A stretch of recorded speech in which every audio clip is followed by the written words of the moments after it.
नमस्कार, तुम्ही पाहत आहात मुंबई वॉच. महाड आणि पोलादपूर तालुक्यात गाळ उपशाच्या नावाखाली सुरू आहे वाळूचे अवैध उत्खनन. सावित्री, गांधारी, काळ नदीसह अनेक उपनद्यांमधून गेल्या 2 महिन्यापासून मोठ्या प्रमाणावर उत्खनन सुरू असल्याचे आरोप होत आहेत.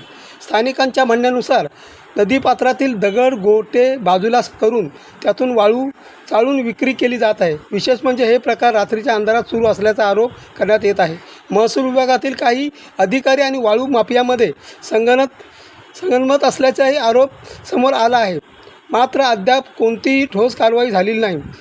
हरित लवादाच्या नियमानुसार जून महिन्यापासून जलचराच्या प्रजनन काळ सुरू होत असताना नदीपात्रातील उत्खननावर बंदी असते.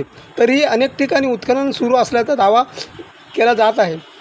गाळ उपसा, वाळू तस्करी आणि लाखो रुपयांचा महसूल बुडवण्यात जबाबदार कोण? आता प्रशासनास या प्रकरणात काय कारवाई करते याकडे महाड आणि पोलादपूर वासियांचे लक्ष लागले आहे. या प्रकरणाबाबत तुमचे मत काय? कमेंट करून नक्की सांगा.